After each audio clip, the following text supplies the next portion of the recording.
Bab 1521, berhadapan dengan jelita Hafiza. Di sisi lain, Aksa Wijaya membawa Endok Ayu kembali ke 9 benua, dan tempat mereka muncul hampir sama dengan lokasi yang terhubung melalui formasi yang diatur oleh sapi hitam pada hari itu. Lokasi itu berada di wilayah Asia. Tanpa ragu, Aksa Wijaya meminta Gendis untuk menyiapkan formasi teleportasi sederhana. Saat itu, ia mencoba merasakan posisi Maya Sudiro dan yang lainnya. Jika tidak ada kejutan, mereka seharusnya berada di Sekte Langit saat ini. Di sini, jarak ke Gunung Seribu Awan tidak terlalu jauh. Dengan kemampuan Gendis, hanya dibutuhkan formasi kecil untuk menyelesaikan semuanya. Aksa Wijaya tidak ingin membuang waktu. Prioritas utamanya adalah membawa Endok Ayu untuk muncul dan menenangkan hati Maya Sudiro serta yang lainnya. Setelah kembali ke Gunung Seribu Awan, Rahib Sakala muncul pertama kali. Kekuatannya tampak telah meningkat pesat, sesuatu yang tidak diduga oleh Aksa Wijaya. Namun, dengan bakat seperti miliknya, jika ia tidak menjadi roh formasi setelah menyatu dengan formasi di kota pertempuran, dan memilih untuk berlatih di dunia besar atau mendirikan sekte, kekuatannya saat ini sudah berada di tingkat yang jauh lebih tinggi, bahkan mungkin setara dengan ahli alam keabadian dewa. Setelah bertahun-tahun tertunda, kini peningkatan kekuatannya yang pesat adalah hal yang baik baginya.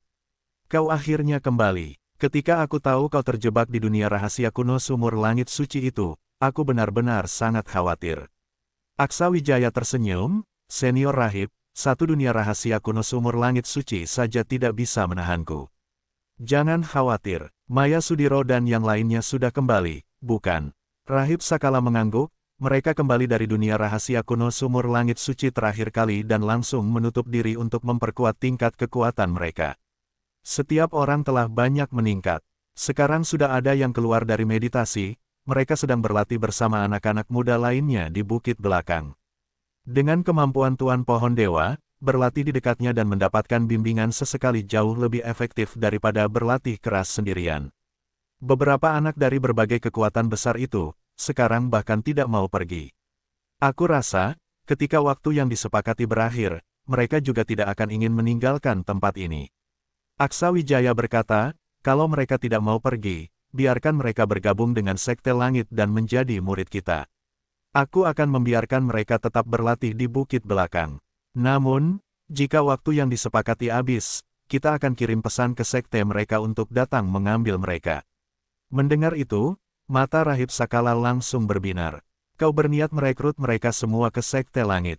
Anak-anak berbakat ini memiliki potensi sangat tinggi, terutama beberapa dari wilayah 9 langit bawah.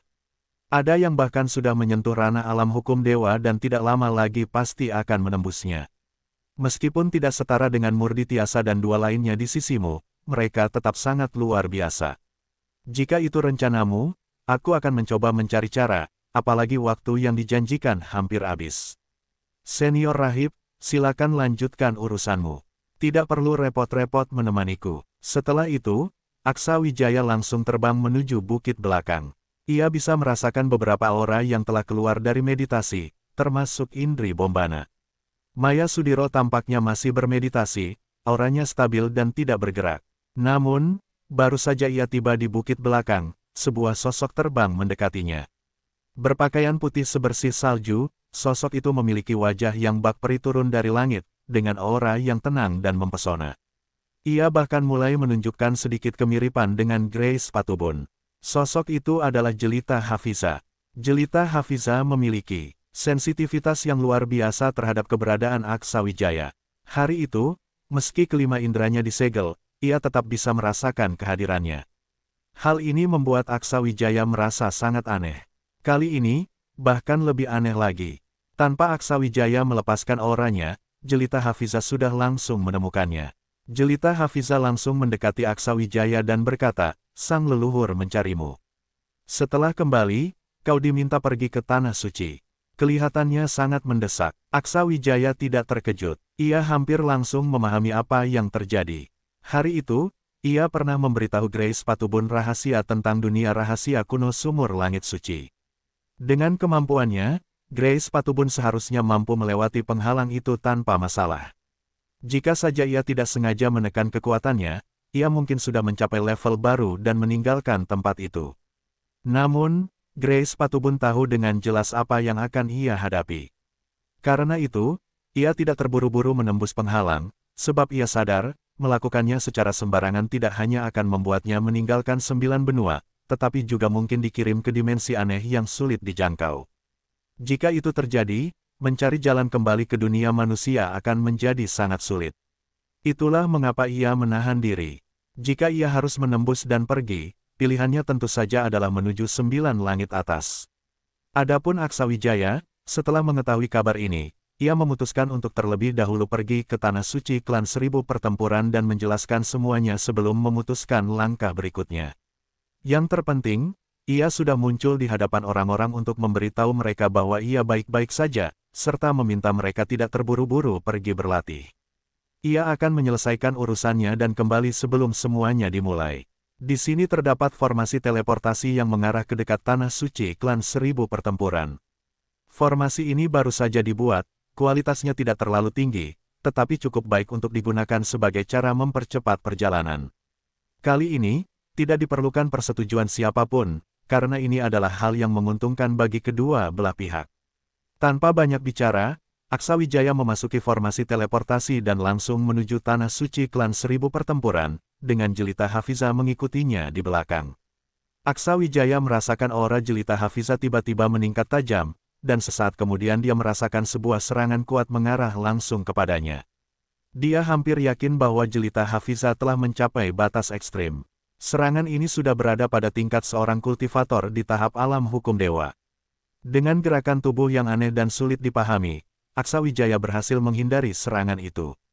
Ketika dia berbalik, wajah cantik Jelita Hafiza sudah sangat dekat. Tatapan matanya penuh semangat bertarung, jelas menunjukkan bahwa dia telah menunggu momen ini cukup lama. Tanpa ragu, Jelita Hafiza menyerang Aksawijaya dengan tegas, tanpa perlu berpikir dua kali.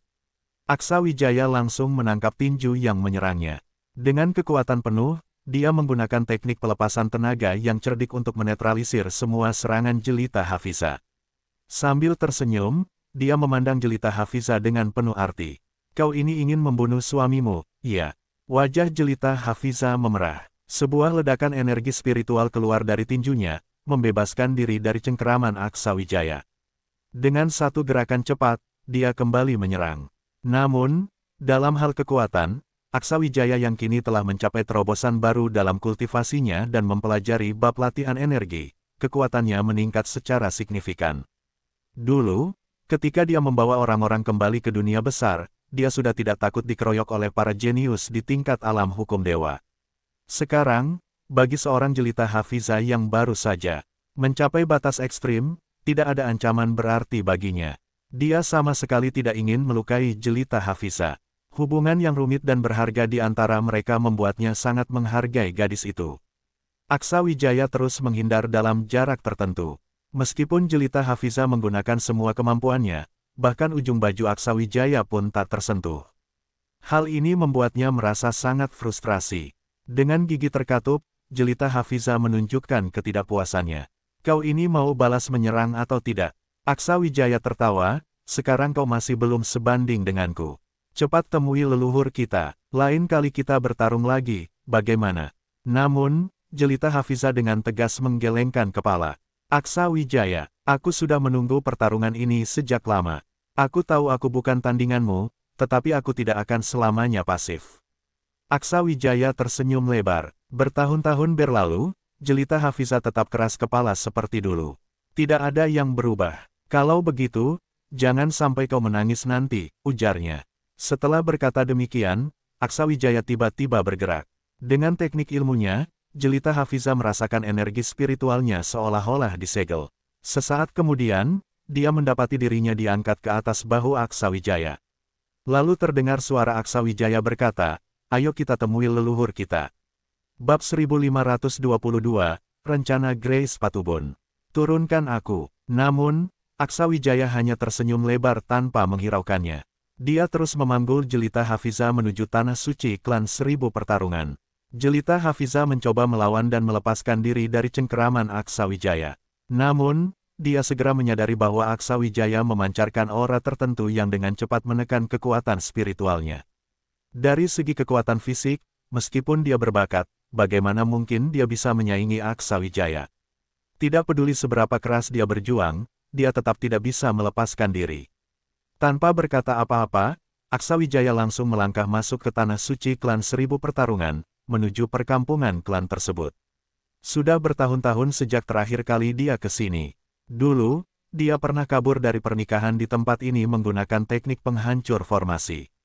Kini, saat dia kembali, jumlah anggota klan 1000 pertarungan tidak berubah banyak, tetap seperti sebelumnya, tidak terlalu banyak. Namun, sejak Grace Patubun kembali ke Tanah Suci, mereka tidak lagi takut pada kekuatan manapun. Lagi pula, di dunia 9 benua, tidak ada yang cukup bodoh untuk menantang klan 1000 pertarungan dan memancing kemarahan Grace Patubun, karena akibatnya tidak akan baik. Melihat Aksawijaya yang gagah memanggul Jelita Hafiza memasuki Tanah Suci, beberapa wanita dari klan tersebut langsung bersinar matanya, lalu tertawa terbahak-bahak. Tak disangka, menantu kita kembali ke Tanah Suci dengan membawa Jelita. Apa ini karena tidak sabar? Mendengar kata-kata itu, wajah Jelita Hafiza langsung memerah, terlihat sangat manis. Aksawijaya tidak menanggapi candaan itu, melainkan langsung bertanya, Aksawijaya memberi hormat kepada kalian semua. Kali ini aku datang untuk bertemu Grace Patubun, leluhur klan. Siapa yang bisa membawaku ke sana? Jelita Hafiza berkata dengan manja, cepat turunkan aku. Aku akan membawamu menemui leluhur. Namun, sebelum Aksawijaya sempat berkata apa-apa, wanita yang tadi menggoda mereka kembali berbicara dengan nada pura-pura terkejut. Wah, Jelita ternyata malu. Sepertinya benar ya, semakin dewasa semakin sulit ditahan. Aksawijaya, yang tidak ingin memancing keributan, akhirnya menurunkan Jelita Hafiza. Namun, begitu turun, Jelita Hafiza dengan cepat menggigit lengan Aksawijaya tanpa berkata apa-apa. Aksawijaya, khawatir energi pelindungnya akan melukai Jelita Hafiza, segera melepaskan kekuatan spiritualnya, merasakan rasa sakit yang muncul. Jelita Hafiza, yang merasakan perubahan aura Aksawijaya, bukannya melepaskan gigitannya, malah menggigit lebih keras, seolah ingin meninggalkan bekas. Beberapa detik kemudian, Jelita Hafiza akhirnya melepaskan gigitannya dan melotot ke arah Aksawijaya. Itu adalah balasan atas hutangmu padaku. Setelah berkata demikian, dia berbalik dan berjalan menuju perkampungan tanpa mempedulikan wanita tadi. Aksawijaya mengikutinya dengan senyum di wajahnya tanpa berkata apa-apa lagi. Ketika memasuki perkampungan, Aksawijaya terkejut menemukan bahwa para ahli klan 1000 pertarungan mengalami peningkatan besar dalam tingkat kekuatan mereka. Ini adalah hal yang tidak pernah dia duga sebelumnya. Namun, setelah memikirkannya dengan cermat, dia segera mengerti alasannya. Hal ini pasti berkaitan dengan peningkatan tingkat dunia 9 benua.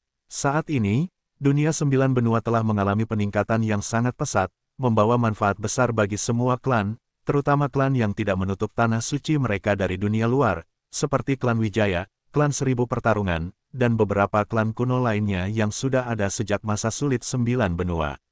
Karena mereka telah melalui masa-masa sulit itu, mereka bisa merasakan perubahan ini dengan sangat jelas. Awalnya, mereka memang sempat ditekan oleh klan-klan kuno yang muncul belakangan. Namun, setelah beberapa tahun, jarak antara mereka mulai mengecil dengan cepat. Jika tren ini terus berlanjut, perbedaan kekuatan akan semakin kecil di masa depan. Klan 1000 pertarungan memang tidak pernah lemah. Dengan perubahan besar yang terjadi, kemungkinan besar mereka akan menjadi salah satu klan terkuat. Terlebih lagi, mereka memiliki kekuatan luar biasa seperti Grace Patubun. Namun, melihat minat Grace Patubun pada dunia rahasia kuno sumur langit suci, ditambah dengan beberapa rencana yang pernah dia ungkapkan kepada Aksawijaya di masa lalu, tampaknya Grace Patubun ingin menjelajah dunia yang lebih kuat di luar sana. Grace Patubun ingin menjadi lebih kuat, ini juga merupakan salah satu sifat bawaan dari garis keturunan klan 1000 pertempuran. Mereka senang bersaing dan memiliki dedikasi yang tinggi terhadap kekuatan serta kemampuan bertarung. Setidaknya dari sudut pandang ini, kepergian Grace Patubun adalah hal yang sangat mungkin terjadi. Jika klan 1000 pertempuran kehilangan Grace Patubun, mereka harus berusaha lebih keras lagi. Jika klan 1000 pertempuran membutuhkan bantuan, Aksawijaya tentu akan melakukan yang terbaik. Aksawijaya sangat menyadari bahwa kali ini, Grace Patubun memanggilnya ke tempat ini mungkin berkaitan dengan urusan dunia rahasia kuno sumur langit suci. Tanpa banyak bicara, Jelita Hafiza membawanya langsung menuju kediaman Grace Patubun. Tidak ada yang menghalangi mereka. Para wanita dari klan Seribu Pertempuran yang mereka temui di sepanjang jalan tampak memiliki kesan yang baik terhadap Aksawijaya, terutama beberapa dari mereka yang sebelumnya pernah diselamatkan oleh Aksawijaya. Mereka yang masih muda tersenyum ramah kepadanya, hal yang jarang terlihat dari orang luar. Wanita dari klan Seribu Pertempuran dikenal sangat angkuh dan jarang menunjukkan senyuman kepada orang luar. Jelita Hafiza berjalan di depan, dan Aksawijaya melihat punggungnya dengan senyum di wajahnya, merasa cukup puas. Setelah keluar dari desa, mereka tiba di dekat sebuah halaman yang tenang. Jelita Hafiza berhenti dan berbalik memberitahu Aksawijaya.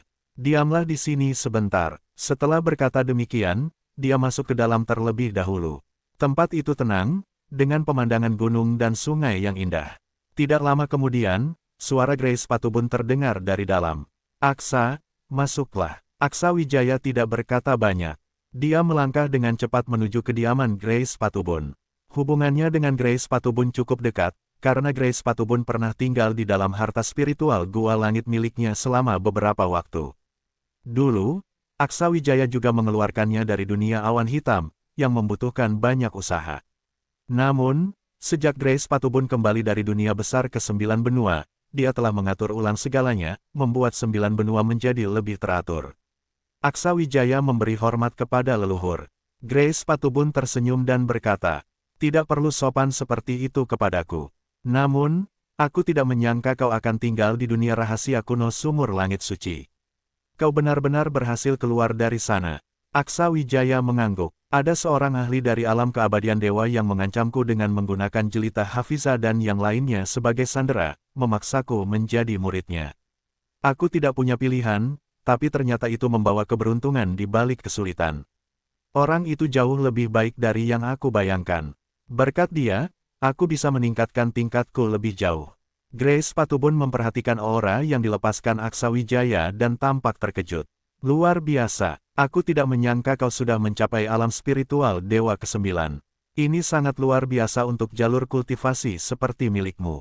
Jika kau bisa melangkah lebih jauh, itu benar-benar akan melawan takdir. Aksawijaya langsung ke intinya dan bertanya, "Leluhur memanggilku ke sini, tentu bukan hanya untuk membahas ini, kan? Jika ada sesuatu yang ingin leluhur ketahui, langsung saja katakan, aku pasti akan menjelaskan semuanya." Melihat Aksawijaya begitu langsung, Grace Patubun pun berkata, "Aku ingin bertanya tentang beberapa hal terkait dunia rahasia kuno sumur langit suci. Terakhir kali kita tidak sempat membahasnya dengan jelas karena aku masih ada urusan yang harus diselesaikan. Tapi kali ini berbeda, aku sudah menyelesaikan semua urusanku, jadi kita harus membahas ini dengan baik. Pertama-tama, mengenai dunia rahasia kuno sumur langit suci, kau berhasil keluar saat itu dalam kondisi tertutup. Apakah kau juga bisa masuk kembali dalam kondisi tertutup?" Aksawijaya tidak bertele-tele dan langsung mengangguk. Jika ada cara keluar, tentu ada cara masuk kembali. Selain itu, ada satu hal yang pasti akan membuat leluhur tertarik. Setelah dunia rahasia kuno sumur langit suci tertutup, batasan tingkat di sana benar-benar hilang. Bahkan para ahli 9 benua bisa masuk tanpa masalah. Mendengar hal ini, mata Grace Patubun langsung berbinar. "Benarkah? Kalau begitu, bisakah kau membawaku masuk untuk melihatnya?" Aksawijaya berkata, "Leluhur, sebaiknya pikirkan dulu dengan matang. Bagaimanapun, masuk ke sana sekali cukup merepotkan." Bab 1523, Kepergian Sementara. Grace Patubun mendengar perkataan itu, lalu langsung bertanya, "Apakah kamu khawatir tentang para ahli di dunia rahasia kuno sumur langit suci?" "Aku percaya diri dengan kekuatanku, apalagi aku tidak berniat jahat. Seharusnya mereka tidak akan terlalu mempersulitku. Itu hanya salah satu alasan saja. Ada alasan lain juga, mencari penghalang itu tidak mudah. Aku pernah ke sana sekali, tapi guruku yang membawaku ke sana. Formasi besar itu sangat ajaib, dia." Aksawijaya mengenang kejadian hari itu, menceritakan semua yang ia alami kepada Grace Patubun. Setelah mendengarnya, Grace Patubun tampak sangat senang. "Kamu bilang di sana benar-benar bisa langsung menuju 9 langit atas. Dan aku bisa langsung melewati penghalang itu." Aksawijaya mengangguk, "Menurut pengamatanku, memang seperti itu. Tapi jika Anda terburu-buru masuk ke 9 langit atas, maka akan sulit untuk kembali. Sekarang, kondisi 9 benua belum stabil, dan 9 langit bawah mengintai dengan waspada. Yang paling merepotkan adalah dunia besar, di mana klan dewa kuno mulai bangkit. Satu persatu, tingkat kekuatan dunia besar juga meningkat pesat. Dengan kecepatan ini, mungkin akan ada benturan besar antara 9 benua dan dunia besar. Tanpa ahli tingkat tinggi seperti Anda, kami akan berada dalam kesulitan besar. Mendengar itu, Grace Patubun tersenyum. Aku mengerti maksudmu. Tapi jangan khawatir, aku tahu mana yang lebih penting. Lagi pula, aku juga tidak berencana masuk ke 9 langit atas dalam waktu dekat. Bahkan jika aku ingin pergi, aku akan menunggu sampai ada seseorang dari klan 1000 pertempuran yang mampu mengendalikan situasi. Mendapatkan informasi dari kamu tentang cara masuk dan lokasi penghalang sudah sangat membantu. Kemudian, Aksawijaya menceritakan tentang dunia besar dan pengalamannya. Grace Patubun merasa kagum saat mengetahui Aksawijaya telah membawa para pemuda berbakat dari 9 langit bawah untuk berlatih di dunia besar. Kini, tidak ada lagi yang perlu dirahasiakan, dan ia juga ingin mengetahui lebih banyak tentang situasi di 9 langit dari Grace Patubun. Bagaimana situasi di 9 langit? Mereka ingin membawaku kembali, pasti karena jalur yang kutemukan ini. Grace Patubun mengangguk. Itu bukan rahasia. Dulu, ketika Istana Langit masih ada, jika muncul seseorang sehebat dirimu, pasti akan mendapat perhatian besar. Bahkan, para tokoh penting akan membawamu ke Istana Langit untuk menemukan rahasia kekuatanmu. Ini mungkin bukan hal buruk bagimu. Anak muda bernama Murditiasa itu, bukankah sebelumnya dia terlihat tua? Tapi sekarang setelah kamu membantunya, lukanya hampir sembuh. Aksawijaya menjawab, benar. Teknik kultivasinya sangat unik, seperti kata pepatah, menyakiti musuh 1000, tapi merugikan diri sendiri 800. Namun, bakatnya luar biasa, dan bukan tak bisa diselamatkan. Aku hanya membantunya sedikit. Dia memiliki bakat tinggi dan hubungan kami sangat baik. Melihat teknik kultivasinya, sekte asalnya pasti yang aku kenal. Mereka sangat protektif. Jika kamu ingin ke 9 langit bawah, pergilah bersamanya. Tapi ingat, tetap rendah hati. Jangan membuat masalah dengan para ahli di sana. Jika nanti 9 benua sulit dipertahankan, mungkin kita masih butuh bantuan mereka. Sayangnya, mereka tidak membantu Istana Langit dulu. Jadi, kalau sekarang mau membantu 9 benua, itu tergantung kamu. Aksawijaya mengangguk tanda mengerti. Mereka berbicara tentang hal-hal lain. Grace Patubun tampak sangat tertarik dengan pengalaman Aksawijaya selama ini. Jelita Hafiza, yang berdiri di samping, juga mendengarkan dengan seksama. Tak bisa dipungkiri, kemampuan Aksawijaya memang luar biasa. Grace Patubun bahkan mencoba menguji Aksawijaya dengan kekuatan spiritualnya dan mendapati bahwa Aksawijaya memancarkan aura khusus. Energi cahaya dan kegelapan. Kamu berhasil menyerap energi alam ini. Banyak tokoh besar yang tidak bisa melakukannya, tapi kamu berhasil. Dari mana kamu mendapatkannya? Aksawijaya kemudian menceritakan tentang perjalanannya ke puncak 5 gajah. Setelah mendengar cerita itu, mata Grace Patubun membelalak terkejut. Kamu berhasil melewati ujian puncak 5 gajah itu. Aksawijaya mengangguk, mengingat kembali kejadian itu masih membuatnya merasa merinding. Hampir mati 9 kali, tapi untungnya aku selamat. Setelah mendapatkan aura ini, kekuatanku meningkat pesat. Sebelum kembali ke dunia besar terakhir kali, aku memperkirakan kekuatanku sudah mencapai tingkat kelima dari ranah alam hukum dewa, katanya dengan nada penuh kepastian. Di sampingnya, Jelita Hafiza mendengar itu dan merasa sedikit frustrasi. Dia memiliki tekad untuk menyamai kekuatan Aksawijaya, namun seiring waktu berlalu, dia menyadari bahwa kesenjangan kekuatan di antara mereka semakin besar. Tidak heran Aksawijaya tidak pernah merasa tertantang saat berhadapan dengannya, selain kepercayaan diri mutlak, tidak ada penjelasan lain yang masuk akal. Grace Patubun tersenyum dan berkata, anak ini memang selalu punya cara yang luar biasa. Tidak kusangka bocah kecil yang dulu ternyata bisa tumbuh secepat ini. Sepertinya kalau aku tidak berusaha lebih keras, aku akan segera disusul olehnya. Jelas, itu hanya gurauan. Meskipun Aksawijaya percaya diri, mencapai tingkat kekuatan Grace Patubun dalam hal ranah adalah hal yang sangat sulit. Setidaknya saat ini, di seluruh 9 benua, hampir tidak ada orang yang bisa melakukannya. Leluhur, Jangan bercanda. Anda tinggal tentukan waktu untuk masuk ke dunia rahasia tersebut, dan sisanya akan saya atur. Saat ini saya punya sedikit pengaruh di dunia rahasia sumur langit suci, jadi menyelinap masuk nanti seharusnya bukan masalah. Grace Patubun tersenyum dan berkata, baiklah, kita anggap sudah sepakat. Tunggu saja kabar dariku. Sudahlah, aku tidak ada urusan lain. Kamu boleh pergi sekarang, atau, kalau mau, aku siapkan kamar kosong untukmu dan Jelita. Mendengar itu, wajah Jelita Hafiza memerah. Dia berkata, leluhur, jangan bercanda. Orang ini masih punya banyak utang padaku. Aksa Wijaya merasa canggung. Leluhur, kalau tidak ada urusan lain, saya permisi dulu. Katanya buru-buru. Melihat Aksa Wijaya tampak tergesa-gesa, Jelita Hafiza hanya bisa menutupi mulutnya sambil tertawa kecil. Namun setelah tertawa, tak bisa dipungkiri bahwa dia merasa sedikit kecewa. Grace Patubun menyadarinya, tetapi memilih untuk tidak berkata apa-apa. Setelah berpamitan dengan kepala klan 1000 pertempuran, Aksa Wijaya meninggalkan tanah suci suku tersebut. Dalam perjalanan, suara si kecil terdengar, dengan nada menggoda. Tidak kusangka gadis secantik itu sudah menyodorkan dirinya, tapi kamu tetap menolaknya. Aku jadi meragukan orientasimu. Aksa Wijaya menjawab dengan kesal, seorang lelaki sejati bercita-cita tinggi. Ranahku bukan sesuatu yang bisa dibandingkan oleh orang sepertimu. Si kecil tertawa kecil, kamu sendiri percaya dengan apa yang kamu katakan. Harus kuakui, kamu ini benar-benar magnet bagi para wanita. Begitu banyak gadis cantik yang mengejarmu. Sayang sekali, demi berlatih, kamu bisa menahan diri. Aku bahkan tidak tahu harus memujimu atau menyayangkanmu. Kamu hanya iri. Aksa Wijaya menjawab tajam, tidak ingin melanjutkan pembicaraan ini. Dia kemudian tiba di altar teleportasi dan kembali ke Sekte Langit.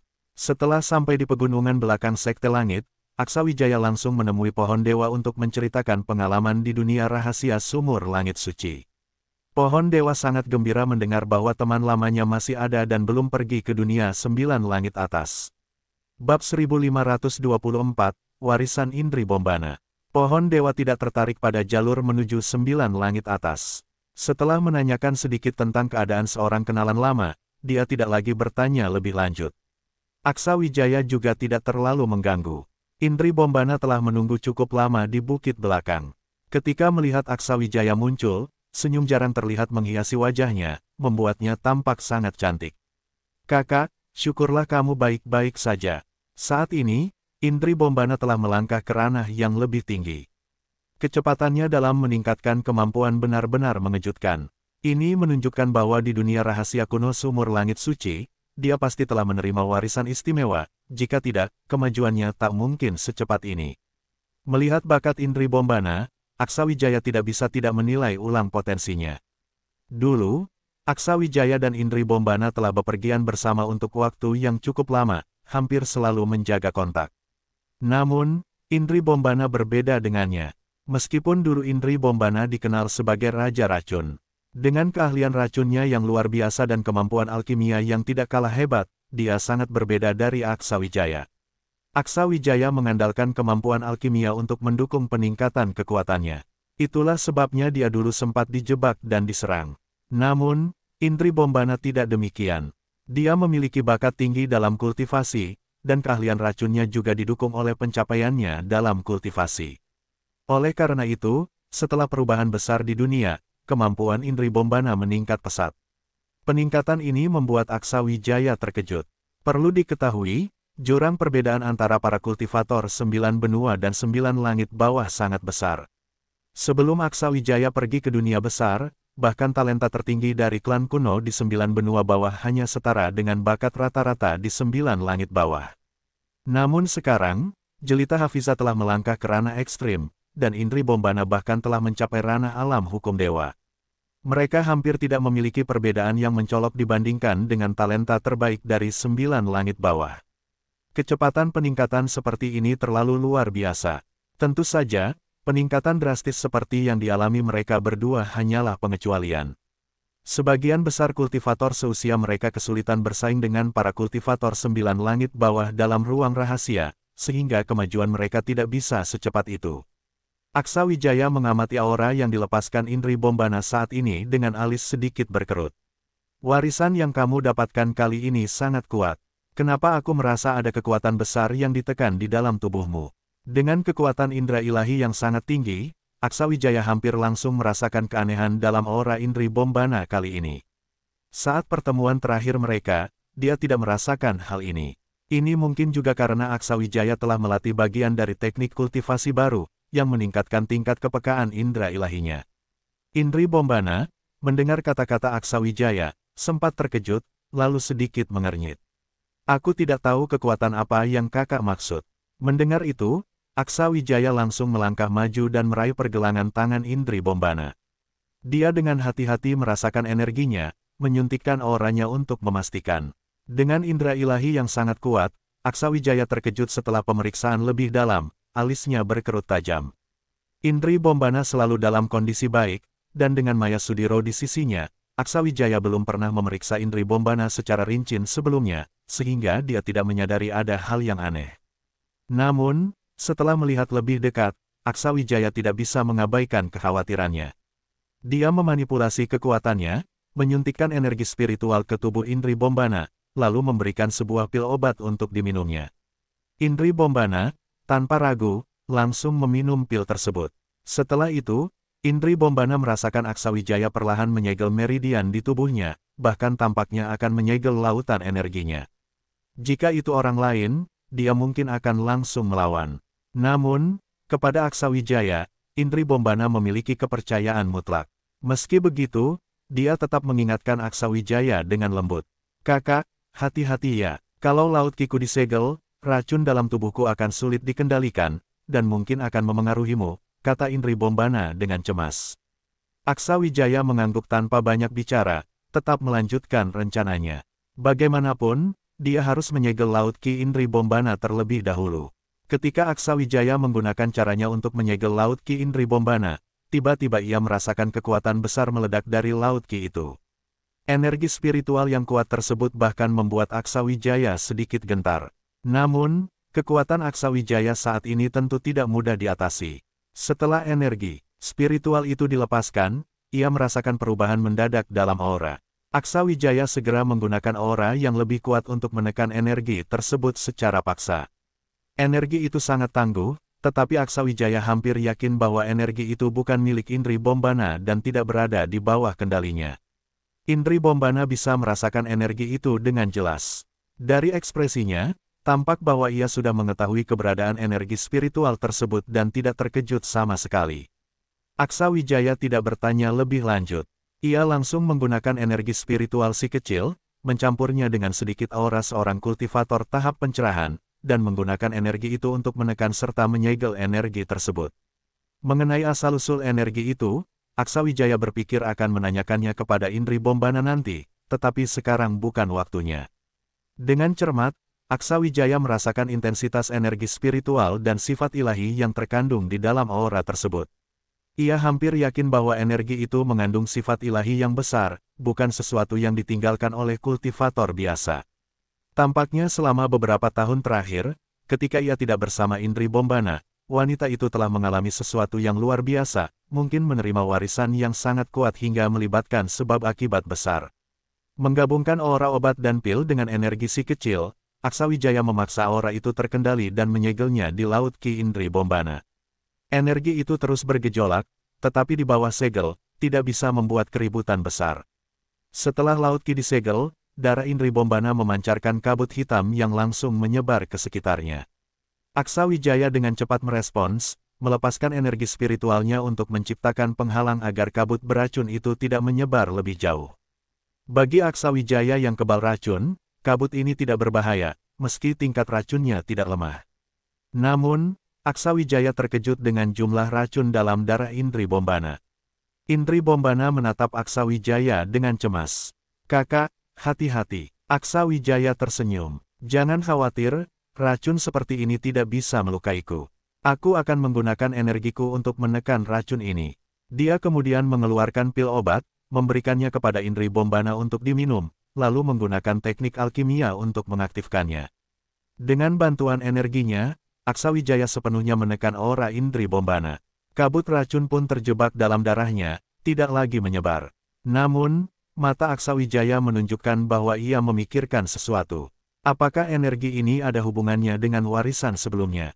Tanyanya. Indri Bombana menggeleng. Ini tidak ada hubungannya dengan warisan dari dimensi kuno sumur langit suci, melainkan sesuatu yang aku dapatkan saat menerima warisan seni racun dulu. Mendengar ini, Aksawijaya langsung bertanya, apakah kamu menandatangani kontrak dengan seseorang? Indri Bombana dengan tegas menggeleng. Hal ini membuat Aksawijaya merasa lega. Syukurlah, tapi energi ini melampaui tingkat kultivasi kamu, dan mengandung aura khusus yang bukan milikmu.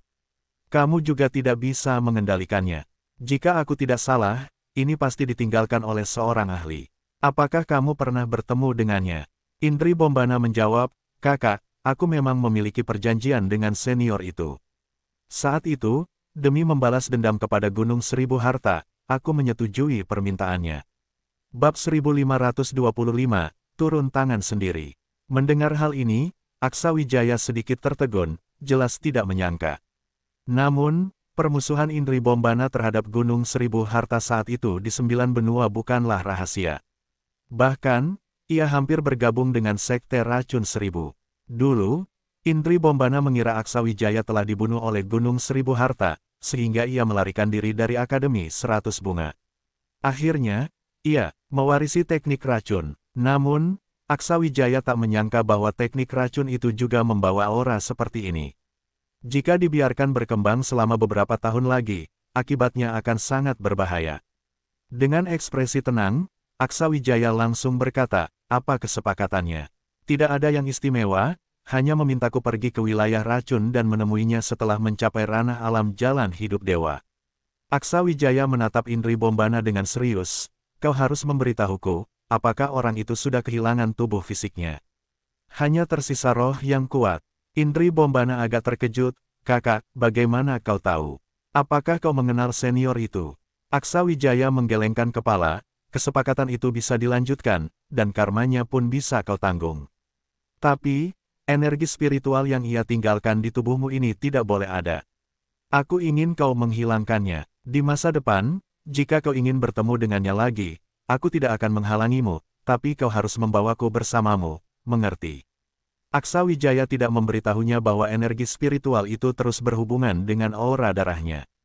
Biasanya, metode seperti ini digunakan untuk beradaptasi dengan perubahan darah. Namun, tujuan orang itu cukup sederhana. Ia jelas membutuhkan tubuh fisik yang sempurna, dan tubuh Indri Bombana adalah yang diincarnya. Dengan Aksawijaya di sini, tentu ia tidak akan membiarkan hal itu terjadi. Dengan kemampuannya saat ini dan bantuan dari orang-orang di sekitarnya, memusnahkan energi spiritual itu bukanlah masalah besar. Aksawijaya bisa merasakan bahwa energi ini berasal dari seorang kultivator tingkat alam keabadian dewa, yang ahli dalam menggunakan racun. Jelas, orang ini cukup merepotkan. Selama 2 hari berikutnya, Aksawijaya perlahan-lahan memurnikan energi spiritual itu. Ia juga menggunakan teknik alkimia untuk memulihkan tubuh Indri Bombana dan menghilangkan racun dari darahnya. Hal ini hampir tidak memengaruhi Indri Bombana, karena teknik racun yang digunakannya memang berbasis energi spiritual yang berkolaborasi dengan kabut racun. Meskipun Indri Bombana masih dikenal sebagai Raja Racun, Aksawijaya tidak ingin ia terus-menerus khawatir tentang racun dalam darahnya yang bisa memengaruhi orang di sekitarnya. Energi spiritual itu awalnya melawan dengan keras, tetapi akhirnya Aksawijaya berhasil memindahkannya ke tubuhnya sendiri. Kemudian, ia menggunakan kekuatannya untuk memusnahkan energi itu sepenuhnya. Baik menggunakan api pemusnah atau energi cahaya dan kegelapan, Aksawijaya dapat sepenuhnya menekan aura tersebut hingga menjadi lemah. Aksawijaya berkata, aku tidak peduli siapa kamu, tetapi jika kau berniat buruk terhadap Indri, aku pasti akan membunuhmu kapanpun kita bertemu. Aku tidak akan membiarkanmu menyakitinya. Energi itu terus menyuntikkan racun ke dalam pusat energinya. Namun, dengan dukungan energi cahaya dan kegelapan, tidak ada kesempatan bagi energi itu untuk melawan. Dengan musnahnya energi itu, Indri Bombana hanya mendapat manfaat tanpa kerugian. Tanpa energi tersebut, warna wajahnya langsung menjadi lebih sehat dan terlihat lebih hidup. Ia tidak lagi memiliki ekspresi dingin seperti sebelumnya. Ia bertanya, kakak, apakah senior itu berbahaya? Kau tidak perlu tahu tentang itu. Ketika kau pergi ke wilayah racun, bawa aku bersamamu. Sisanya biar aku yang urus. Fokuslah meningkatkan kekuatanmu agar segera bebas dari masalah ini. Indri Bombana mengangguk tanpa berkata apa-apa lagi. Ia duduk bersila, memulihkan energi yang terkuras setelah energi spiritual itu menghilang. Adapun Aksawijaya, saat ini ia menghela napas lega, lalu mulai dengan saksama merasakan perubahan energi di lautan Ki Indri Bombana.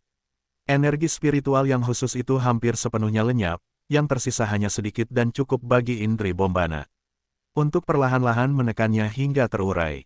Aksawijaya tidak perlu terlalu khawatir. Aksawijaya melepaskan napas, merasa sangat puas. Si kecil tampak sedikit bersemangat juga, merasakan energi di sekitarnya, ia langsung berkata, "Tuan muda, tempat ini sangat cocok untuk keadaanmu saat ini untuk bersemedi. Tempat ini sangat tenang, dan energi yang dibawa oleh pohon dewa penopang langit juga sangat damai. Kamu tidak perlu terlalu banyak memikirkan hal-hal lain. Jika nanti kamu menemui hambatan dalam kultivasi, kamu bisa kembali ke sini untuk meditasi tenang." Aksawijaya mengangguk, sangat memahami maksud si kecil. Indri Bombana tenggelam dalam kultivasi, sementara Aksawijaya bangkit dan pergi tanpa mengganggu. Dia merasakan lokasi Rahib Sakala saat itu, lalu bergegas ke arahnya dengan cukup tergesa-gesa. Jelas, dia ingin segera menemukannya. Rahib Sakala, yang mengetahui Aksawijaya mencarinya, segera muncul dan langsung bertanya. "Tuan muda, ada apa kau mencariku?" "Senior Rahib, saat aku pergi sebelumnya, aku memintamu untuk membantu mencari batu pemutus ruang. Apa kamu berhasil mengumpulkan beberapa?" "Batu itu memang sulit didapat, jumlahnya sangat sedikit." Rahib Sakala menjawab, "Aku sudah memberitahu hal ini pada Gunung Seribu Harta." Ketika sang pemilik mendengarnya, dia seharusnya bisa mengumpulkan beberapa. "Namun, aku belum tahu jumlah pastinya sekarang. Tetapi aku bisa langsung mengirim pesan kepada Gunung Seribu Harta bahwa kamu sudah kembali. Aku yakin sang pemilik akan segera membawa barang itu ke sini. Lagi pula, formasi besar Gunung Seribu Harta terhubung langsung dengan formasi teleportasi kita, jadi hubungan antara kedua pihak kita semakin erat. Gunung Seribu Harta sekarang sangat ramah terhadap kita, jadi tentu saja aku memanfaatkan hal ini." Aksawijaya tidak menolak, dan memintanya untuk mengirim pesan tersebut. Setengah hari kemudian, Tuan Barja muncul di formasi teleportasi di depan gerbang gunung. Wajahnya penuh semangat, dan bahkan ada peningkatan signifikan dalam kultivasinya, yang sangat jarang terjadi di usianya. Dia langsung menemui Aksawijaya, wajahnya penuh kegembiraan. "Tuan muda, akhirnya aku bertemu denganmu lagi. Mendengar kabar bahwa orang-orang dari 9 langit mencoba menangkapmu saat itu benar-benar membuat kami sangat khawatir." Setelah berbasa-basi dengan Aksawijaya, Tuan Barja mengeluarkan sebuah kantong serbaguna dan memberikannya kepadanya. "Ini adalah barang yang kamu minta. Untuk saat ini, aku hanya berhasil mengumpulkan sebanyak ini. Namun, aku rasa ini cukup untuk digunakan sementara. Aku sudah menyebarkan kabar ke seluruh 9 benua untuk membeli barang ini. Nanti kalau ada lagi, semuanya akan aku simpan untukmu." Aksawijaya tanpa basa-basi langsung menerimanya, merasa sangat puas. Dia segera menggunakan kesadaran ilahinya untuk memeriksa isi kantong tersebut. Di dalamnya, terdapat belasan batu pemutus ruang dengan berbagai ukuran yang tergeletak tenang. Aksawijaya tidak bisa menahan rasa sukacitanya. Dengan batu-batu ini, dia bisa kembali dari dunia besar beberapa kali. Dia juga bisa menggunakan formasi khusus untuk membuka dunia rahasia kuno sumur langit suci. Singkatnya, batu-batu itu sangat berguna. Aksawijaya tidak banyak bicara. Dia langsung mengeluarkan sebongkah logam dewa seukuran kepalan tangan dan memberikannya kepada Tuan Barja. "Meskipun aku punya cukup banyak pil obat, aku sungguh enggan memberikan yang benar-benar bernilai tinggi kepadamu. Barang ini lebih cocok untuk digunakan sebagai kompensasi. Sisa dari itu, gunakan untuk terus membantuku mengumpulkan batu pemutus ruang. Berapapun jumlahnya, aku akan membelinya." "Tidak masalah, kan?" Tuan Barja memandang logam dewa yang diberikan Aksawijaya. Logam itu memancarkan cahaya biru, samar dengan energi yang sangat kuat. Tuan Barja terlihat terkejut. "Logam dewa laut, sebesar ini, nilainya tak terukur. Kamu menggunakan ini untuk menukar batu-batu itu, bukankah ini terlalu mewah?" Bab 1526, Undangan. Aksawijaya mengulurkan tangan untuk mengambil batu emas abadi sambil tersenyum dan berkata, "Pandanganmu bagus. Kalau tidak mau, ya sudah. Melihat hal itu, Tuan Barja dengan cepat meraih batu emas abadi itu dengan kedua tangannya. Benda seberharga ini, setelah berada di tangan, mana mungkin dia mengembalikannya kepada Aksawijaya. Apalagi, sepotong emas abadi sebesar ini sangat berharga. Bahkan dia sendiri belum pernah melihat emas abadi sebesar itu. Sebagai seorang pedagang, dia sangat menyadari bahwa Aksawijaya sengaja memberinya harga murah untuk membalas kebaikan masa lalu. Bagaimanapun, untuk mendapatkan bantuan penuh dari Gunung Seribu Harta, banyak tenaga dan sumber daya yang telah dikerahkan. Ditambah lagi, demi menjaga nama baik Tuan Barja, Aksawijaya tidak mungkin membiarkannya rugi. Aksawijaya berkata, ini memang sudah seharusnya menjadi milikmu. Batu emas abadi ini cukup untuk menempa sebuah senjata roh tingkat tinggi yang sangat baik.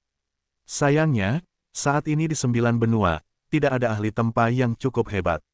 Jika diberikan kepada orang biasa untuk ditempa, itu akan menjadi pemborosan besar.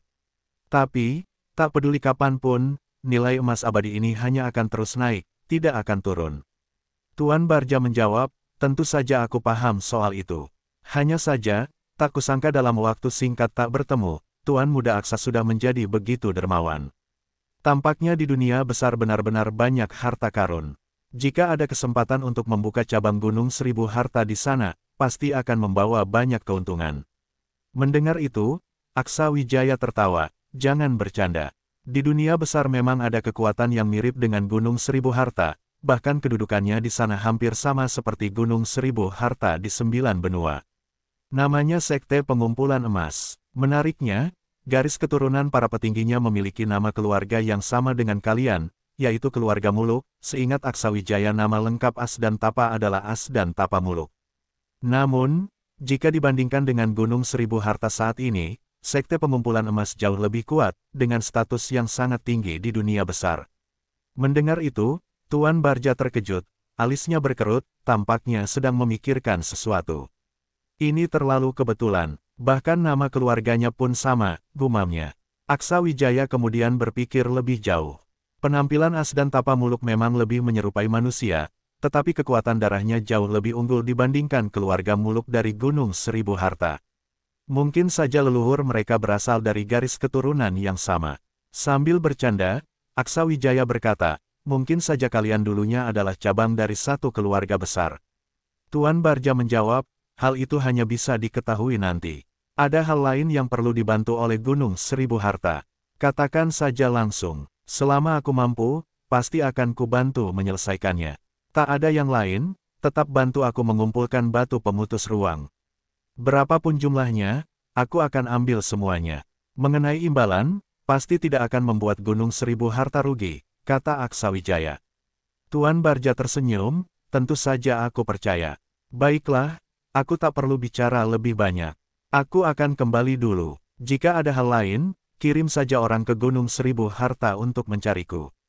Setelah berpisah dengan Tuan Barja, Murdi Tiasa menemui Aksawijaya. Dia baru saja selesai berkultivasi, dan begitu merasakan kehadiran Aksawijaya, dia langsung bergegas ke tempat itu dengan perasaan yang tampaknya sangat baik. 4 warisan yang diterimanya memberikan keuntungan besar. Tingkat kultivasinya meningkat lagi, mencapai tahap ketiga alam hukum dewa. Di tahap ini, meningkatkan kultivasi menjadi sangat sulit. Namun, kemajuan Murdi Tiasa menunjukkan betapa berkualitasnya 4 warisan itu. Aksawijaya sendiri juga mendapatkan keempat warisan tersebut, dan dia menerima yang terbaik. Melihat pencapaian orang-orang ini dalam beberapa waktu terakhir, Aksawijaya sangat senang dengan peningkatan Murdi Tiasa. Bagaimanapun, dia adalah rekan yang sangat andal. Dia berkata, "Bos, akhirnya kau keluar dari sana. Kalau kau tidak muncul lagi, kelompok itu pasti akan menghabisiku. Mereka semua bukan tandinganku, dan kalau aku tidak bisa menahan diri lalu membalas, melukai mereka pasti tidak akan bagus." Aksawijaya menjawab dengan nada kesal, "Aku memintamu membawa mereka keluar dari sumur langit suci dengan aman, tapi kau malah meninggalkan si gadis kecil Endok Ayu di dalam. Masih berani kau membicarakan ini denganku?" Mendengar itu, Murdi Tiasa tampak canggung. Saat itu, dia memang tidak menyangka bahwa Endok Ayu dengan wujud spiritualnya berhasil mengecoh mereka dan memilih tetap tinggal di dunia rahasia kuno untuk mencari Aksawijaya. Dia buru-buru berkata, "Gadis itu kekuatannya di atasku, sangat sulit diprediksi, dan sama sekali tidak bisa kukendalikan. Kalau dia ingin tinggal, aku benar-benar tidak bisa berbuat apa-apa. Bagaimana kalau begini, bos? Kau ajarkan aku beberapa teknik kuat, sehingga aku bisa benar-benar menekannya. Kalau lain kali ada situasi seperti ini lagi, dia tidak akan bisa kabur, bukankah itu ide yang bagus? Mendengar itu, Aksa Wijaya berkata dengan nada kesal, aku tidak punya kemampuan seperti itu. Soal kekuatan Endok Ayu, seharusnya masih di bawahmu, tapi darahnya sangat kuat, dan dia punya banyak trik. Memang tidak mudah bagimu untuk menghadapinya. Tapi kali ini kau sudah cukup baik, setidaknya yang lain tidak ada yang terluka. Murdi Tiasa tertawa, bos, kalau begitu, bukankah seharusnya aku mendapat hadiah? Aku ingin mendiskusikan sesuatu denganmu. Aksa Wijaya berkata dengan datar, kalau ada sesuatu, langsung saja katakan, tak perlu berbelit-belit. Murdi Tiasa mengangguk dan kemudian berkata, aku ingin mengajakmu pergi ke 9 langit bawah. Apa pendapatmu, bos? Mendengar itu, Aksa Wijaya tampak terkejut. Jelas dia tidak menyangka Murdi Tiasa akan mengusulkan hal seperti itu. Kenapa? Gurumu juga ingin bertemu denganku. Apakah klanmu juga ada yang menempuh jalan seperti aku? Murdi Tiasa langsung menggeleng, tentu tidak. Kalau dugaanku benar, berita tentang perjalanan kita mungkin sudah sampai ke 9 langit bawah. Guruku kemungkinan mendapat permintaan dari seseorang untuk menyampaikan pesan agar aku mengajakmu ke sana. Pasti ada tokoh besar yang ingin bertemu denganmu. Orang biasa tidak akan bisa menggerakkan guruku untuk hal seperti ini. Saat ini, Nandar Petok dan Andin Rahmatu mendekat ke arah mereka. Nandar Petok langsung berkata, kami juga mendapat informasi. Sepertinya para tokoh besar di 9 langit bawah memang punya mata-mata di mana-mana. Mereka tampaknya sangat paham tentang apa yang kita lakukan. Aku pikir tak lama lagi akan ada lebih banyak orang datang mencarimu, Saudara Aksa. Kami sama sekali tidak bermaksud lancang, hanya ingin kau mempertimbangkan. Jika kau ingin pergi ke 9 langit bawah, lebih baik ikut dengan kami. Kau pasti akan mendapat lebih banyak keuntungan dibanding pergi dengan orang lain, dan ini bisa kami jamin. Aksa Wijaya menjawab, aku sudah lama bilang, kalau aku ingin pergi ke 9 langit bawah, pasti aku akan pergi bersama kalian. Tapi, apa sekarang benar-benar waktu yang tepat? Murdi Tiasa menyela, bos, guruku sudah bilang, jika kau ingin kembali ke 9 benua, dia sendiri yang akan mengantarmu kembali. Kalau kau ingin pergi, dia akan langsung membuka portal untuk membawamu ke sana. Guruku itu selalu menepati ucapannya, kau bisa percaya padanya. Mendengar ini, mata Aksa Wijaya berbinar. Dia memang sangat penasaran dengan 9 langit bawah. Meski dia tahu hubungan antara 9 benua dan 9 langit bawah, tempat itu mampu melahirkan begitu banyak tokoh berbakat. Pasti ada sesuatu yang istimewa di sana. Hanya dengan pergi sendiri, dia bisa memahami rahasia yang ada di sana. Nandar Petok menambahkan, klannya Murdi Tiasa tidak tunduk pada kekuatan manapun. Kalau gurunya bilang begitu, pasti bisa dilakukan. Selain itu, dengan perlindungan klanku, tak akan ada yang berani mengganggumu di 9 langit bawah. Kami bertiga juga bisa mendapat hadiah. Kenapa tidak? Aksa Wijaya berkata, karena kalian begitu antusias mengundangku, baiklah, aku akan pergi bersama kalian. Bab 1527, sebelum keberangkatan. Mendengar kata-kata itu, ketiga orang tersebut sangat gembira. Murdi Tiasa berkata, kalau begitu, kita sudah sepakat. Kapan kita akan berangkat, bos? Aku akan menyampaikan sesuatu kepada mereka terlebih dahulu, lalu kita bisa segera berangkat. Kalian persiapkan diri dulu. Mereka tidak menyangka Aksa Wijaya begitu tegas. Setelah mengambil keputusan, ia langsung bersiap untuk pergi bersama mereka, yang membuat mereka cukup terkejut dan senang. Aksa Wijaya kemudian menemui Endok Ayu dan memberitahunya tentang apa yang akan dilakukannya. Endok Ayu tidak mencegahnya, juga tidak berencana untuk ikut. Sebaliknya, ia memberitahu Aksa Wijaya bahwa setelah Selena Hiven selesai bertapa, ia berencana membawa Selena Hiven untuk melanjutkan pelatihan di 9 benua dan tidak akan segera kembali ke dunia besar. Adapun peringatan Aksa Wijaya tentang kembalinya klan Dewa Kuno, Endok Ayu merasa bahwa Gunung Dewa mampu mengatasi hal tersebut, jadi ia tidak perlu khawatir. Melihat sikap Endok Ayu, Aksa Wijaya merasa tidak perlu banyak membujuk lagi. Endok Ayu tahu bahwa kali ini Aksa Wijaya secara sukarela pergi ke alam bawah, jadi ia tidak terlalu khawatir. Ia sangat memahami kekuatan Aksawijaya. Jika Aksawijaya pergi secara sukarela, berarti ia memiliki keyakinan mutlak untuk melindungi dirinya sendiri. Setelah pertemuan ini, Endok Ayu menyadari bahwa perbedaannya dengan Aksawijaya masih sangat besar. Ia bertekad untuk berlatih lebih keras lagi. Saat itu, Indri Bombana belum sepenuhnya pulih. Aksawijaya lalu menemui seorang kultivator lain yang sudah menyelesaikan pelatihannya, yaitu Farid Salakan. Kini, Farid Salakan telah mencapai tingkat ketujuh alam spiritual dewa. Dengan tingkat kekuatan ini, ia tidak bisa dianggap lemah lagi. Bahkan di dunia besar, jika berhati-hati, ia sudah mampu melindungi dirinya sendiri. Sejak keluar dari pertapaan, ia terus berlatih di pohon dewa. Setelah pohon itu berakar di Sekte Langit, ini adalah pertama kalinya ia kembali dan langsung merasakan keistimewaan tempat ini. Efeknya sangat jelas. Karena itu, ia bahkan tidak menyadari kembalinya Aksawijaya. Saudara Farid. Farid Salakan terkejut mendengar suara Aksawijaya, lalu menoleh ke arahnya dengan senyum gembira.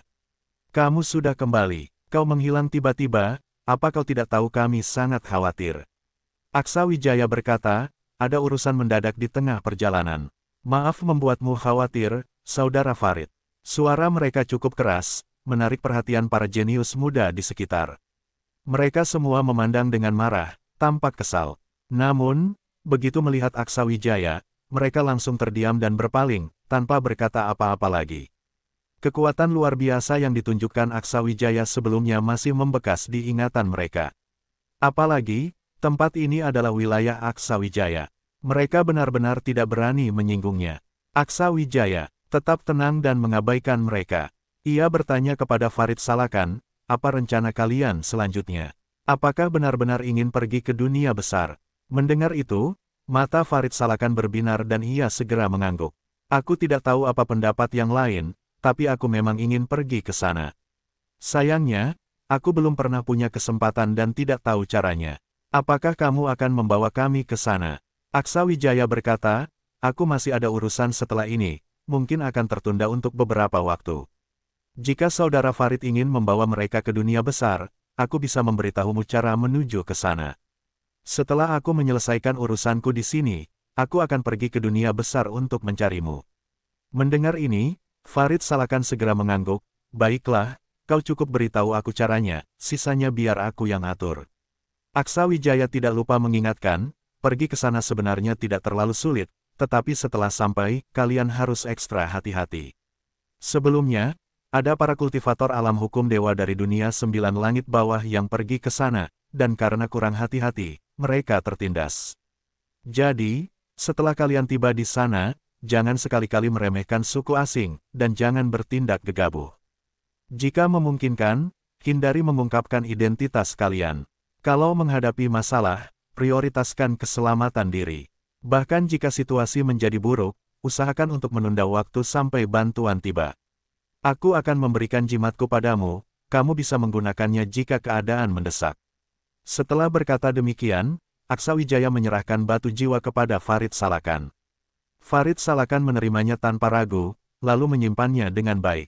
Aksawijaya kemudian menyuruhnya membawa orang ke Istana 9 Benua untuk menghubungi Iwan Parimo agar menjumpai Master Kasino Baiduri. Setelah menemukannya, mereka bisa menuju benua angin selatan di prefektur selatan dan memasuki medan perang kuno tersebut. Di sana, setelah menemukan celah ruang, mereka bisa masuk. Aksawijaya bahkan meninggalkan peta pribadinya kepada Farid Salakan. Peta itu mungkin tidak lagi berguna bagi Aksawijaya saat ini, tetapi bisa sangat membantu bagi Farid Salakan dan kelompoknya. Dia tidak tahu kapan Maya Sudiro akan selesai bertapa, tetapi dia harus pergi ke dunia 9 langit bawah. Semakin cepat dia memahami situasi di sana, semakin baik. Namun, dia ragu apakah harus memberitahu Grace Patubon. Pada akhirnya, dia memutuskan untuk tidak pergi secara langsung, melainkan menyuruh seseorang menyampaikan pesan kepada klan 1000 pertempuran. Setelah menyuruh Farid Salakan melanjutkan kultivasi, Aksawijaya menuju ke formasi tersembunyi di belakang gunung. Ada aura yang bersembunyi di dalam formasi itu tanpa melepaskan sedikit pun energi. Orang itu berada pada tingkat kultivasi yang lebih tinggi dari Aksawijaya, kini telah mencapai puncak alam jalan hidup dewa. Setelah tiba di Gunung 1000 Awan, kekuatannya meningkat pesat dan kini telah mencapai tingkat yang sangat kuat, tetapi masih terus berkembang dengan kecepatan yang luar biasa. Orang itu adalah Komaruzaman, yang pernah diselamatkan Aksawijaya dari Gunung Formasi Seribu Api. Aksawijaya masih mengingat dengan jelas pengalaman waktu itu. Dia yakin bahwa Komaruzaman adalah seorang ahli dari dunia 9 langit bawah yang dipenjarakan di dunia besar. Saat itu, tingkat kultivasi Komaruzaman telah jatuh ke tingkat yang sangat rendah. Namun, setelah bertahun-tahun pemulihan, kini dia hampir kembali ke tingkat awalnya. Aksawijaya mendekati penghalang formasi dan melangkah masuk. Formasi yang biasanya menolak kehadiran orang luar itu dengan mudah dinetralisir oleh Aksawijaya.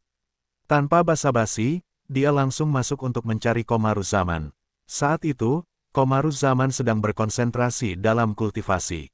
Ketika merasakan perubahan aura Aksawijaya, dia perlahan berhenti dan membuka mata, menatap Aksawijaya dengan sedikit rasa terkejut dan gembira. Puncak alam spiritual dewa, tak kusangka selama aku bertapa, tingkat kultivasimu meningkat sedemikian pesat. Mungkin tak banyak orang yang akan percaya ini jika mendengarnya. Aksawijaya bertanya, "Senior, kali ini aku ingin meminta bantuanmu. Kau pasti tahu, aku berencana pergi ke dunia 9 langit bawah untuk melihat situasi di sana. Apakah ada sesuatu yang perlu aku perhatikan?" Mendengar ini, Komaruzaman tampak tidak percaya. "Apa, kau ingin pergi ke dunia 9 langit bawah? Bukankah itu mencari masalah? Aturan di sana jauh lebih ketat daripada di 9 benua, dan menghadapi mereka tidaklah mudah. Ingat saat aku pertama kali datang ke sana, aku bahkan ditekan oleh salah satu ahli mereka." Aksawijaya mengangguk, "Tentu aku ingat. Tokoh besar itu sangat kuat, mungkin telah mencapai puncak alam keabadian dewa. Kalau tidak, dia tidak akan dengan mudah melintasi 3 dunia. Apakah ada hal khusus yang perlu aku waspadai?" Komaruzaman menjawab, "Jika kau benar-benar ingin pergi, mari kita duduk dan bicara hari ini. Aku akan memberitahumu semua yang aku tahu. Kuharap ini bisa cukup membantumu bertahan di sana." Bab 1528, Menuju Dunia 9 Langit Bawah. "Baik, kalau begitu, aku akan segera menyiapkan makanan dan minuman. Jangan buang waktu dan kesempatan." Setelah berkata demikian, Aksawijaya langsung berdiri dan pergi. Saat ini, Komaruzaman hanya tinggal setengah langkah lagi menuju tingkat kultivasi alam keabadian dewa. Ia sudah hampir mencapai tingkatan tersebut. Bisa dikatakan, jika ia berhasil mengembalikan kultivasinya ke tingkat alam keabadian dewa, maka ia tak perlu lagi begitu berhati-hati. Bahkan jika ia menampakkan diri dan menarik perhatian para ahli dari dunia 9 langit bawah, ia tak perlu terlalu khawatir. Dulu, ketika para ahli alam keabadian dewa dari Sekte Langit masih ada, tanpa menghitung Raja Iblis Tulang, sudah ada 2 orang yang cukup kuat. Dengan kerja sama Rapimi Dalama dan dirinya, ditambah dengan bantuan formasi besar, mereka sudah sangat tangguh. Rahib Sakala juga sewaktu-waktu bisa menembus batas kultivasi. Yang paling penting, sekarang Sekte Langit memiliki eksistensi super kuat seperti pohon dewa penyangga langit. Dengan keberadaan itu, tidak ada yang perlu terlalu dikhawatirkan. Bahkan jika ahli dari dunia 9 langit bawah datang, selama Komaruzaman tetap berada di Sekte Langit, ia pasti tidak akan mengalami masalah. Membawa pulang Komaruzaman adalah cerita lama. Saat ini, Komaruzaman merasa cukup baik, suasana hatinya juga bagus. Sebagai pelindung Aksawijaya, ia sangat senang melihat kemajuan Aksawijaya. Keduanya menikmati daging dan minuman bersama. Setelah beberapa putaran minuman, Komaruzaman mulai membicarakan dunia 9 langit bawah kepada Aksawijaya. "Kali ini kamu pergi atas undangan orang-orang tertentu, dan ada beberapa tokoh besar yang akan melindungimu. Seharusnya tidak ada masalah dengan keamananmu. Namun, tetap saja, jangan lengah. Kamu pasti sudah memahami hal ini. Situasi di sana tidak sebaik yang terlihat. Meski tampak damai, sebenarnya ada banyak persaingan dan konflik di balik layar. Orang-orang itu bertarung dalam kegelapan dengan sangat sengit. Kalau tidak, aku tidak mungkin berakhir seperti ini. Jadi, penting bagimu untuk memahami siapa pihak lawan. Dengan tingkat kultivasimu saat ini, kamu belum menjadi ancaman bagi mereka. Karena itu, mereka ingin memanfaatkanmu untuk memahami teknik kultivasimu. Kamu harus memanfaatkan kesempatan ini untuk mendapatkan keuntungan sebanyak mungkin." Mendengar hal ini, mata Aksawijaya bersinar. Kata-kata Komaruzaman benar-benar memberinya banyak inspirasi. Perjalanan kali ini bukan untuk bersaing, melainkan untuk melihat dunia luar dan mendapatkan manfaat sebanyak mungkin. Setelah memikirkannya dengan matang, Aksawijaya merasa memang perlu mendengarkan saran Komaruzaman. Kemudian, Komaruzaman menjelaskan kondisi umum dunia 9 langit bawah, pembagian kekuatan di sana, serta hubungan-hubungan utama yang bermusuhan. Informasi ini sangat penting untuk menghindari Aksawijaya jatuh ke dalam perangkap. Dengan kehati-hatian, Aksawijaya seharusnya tidak menghadapi masalah. Setelah mengobrol semalaman, Aksawijaya kemudian menemui Rahib Sakala. Ia meninggalkan beberapa pil penyelamat untuk Rahib Sakala agar diserahkan kepada Farid Salakan dan lainnya sebelum mereka pergi. Karena mereka akan menuju dunia besar, Aksawijaya merasa perlu membantu mereka meningkatkan kemampuan bertahan mereka. Ia juga meninggalkan beberapa benda untuk Farid Salakan, yang dapat digunakan untuk berkomunikasi dengan Guru Ardianto dari dunia bawah, Ibratahiti dari Sekte Kekaisaran Manusia, serta Sapi Hitam. Ketiga orang ini dapat memberikan bantuan besar. Bagaimana mereka membalas kebaikan tersebut, sepenuhnya tergantung pada Aksawijaya. Selain itu, ada beberapa murid berbakat dari dunia 9 langit bawah yang sedang berlatih di dunia besar. Meskipun mereka menyembunyikan identitas, energi mereka sulit disembunyikan. Dengan benda-benda milik Aksawijaya, jika mereka menghadapi masalah, murid-murid ini mungkin dapat membantu. Perjalanan Aksawijaya ke dunia 9 langit bawah kali ini tidak diketahui akan berlangsung berapa lama. Karena itu, ia harus meninggalkan cukup banyak hal untuk Farid Salakan dan yang lainnya, terutama karena orang-orang yang penting baginya ada di sana. Jika ini adalah masa lalu, Aksawijaya mungkin akan melarang mereka pergi ke dunia besar, bahkan mencoba berbagai cara untuk menghentikan mereka. Namun, situasinya berbeda sekarang. Kultivasi mereka telah meningkat pesat, dan mereka membutuhkan tekanan untuk berkembang lebih cepat. Persaingan di 9 Wild memang sengit, tetapi dibandingkan dengan tekanan yang diberikan oleh dunia besar, itu tidak ada apa-apanya. Para murid dari 9 benua seperti Farid Salakan dan yang lainnya berbeda dari kebanyakan. Mereka telah melalui invasi oleh suku asing, dan juga pernah mengalami tekanan dari dunia besar bahkan dari para murid klan kuno. Oleh karena itu, mereka tidak sombong, tidak meremehkan musuh, dan tentu saja tidak memandang rendah suku asing. Karena sifat ini, setelah memasuki dunia besar, mereka pasti akan bertindak dengan hati-hati, yang secara alami akan membuat mereka jauh lebih aman. Setelah menyelesaikan semua persiapannya, Aksawijaya pergi untuk berpamitan dengan orang tuanya dan para senior. Setelah mengatur beberapa hal lainnya, ia kemudian mencari Murdi Tiasa dan 2 rekannya. Ketiga orang itu jelas sudah menunggu cukup lama. Saat melihat Aksawijaya mendekat, suasana hati mereka langsung membaik. Kita berangkat. Murdi Tiasa tertawa dan berkata, baiklah. Kali ini, saat kembali, aku harus membuat guruku bangga. Ini semua berkatmu. Kalau bukan karenamu, aku tidak tahu kapan aku bisa mencapai level ini. Nandar Petok, yang berada di sampingnya, tertawa dan berkata, itu memang benar. Saudara Aksa benar-benar membawa keberuntungan besar. Kami bisa mendapatkan begitu banyak manfaat dengan mengikutimu. Aku yakin para guru kami pasti akan sangat terkejut. Melihat suasana hati mereka begitu gembira, Andin Rahmatu tidak lupa untuk mengingatkan. Lebih baik pikirkan dulu apa yang harus diperhatikan Aksawijaya saat sampai di 9 langit bawah. Dengan karakternya, dia pasti tidak akan membiarkan dirinya dirugikan. Namun, orang-orang di sana memandang segalanya dari atas. Haruskah kita membuatnya sedikit bersiap mental? Mendengar itu, Nandar Petok mengerutkan kening, sepertinya memikirkan sesuatu. Sementara itu, Murdi Tiasa berkata, kenapa harus berpikir sejauh itu? Guruku berada di pihak netral, jadi wibawa masih ada.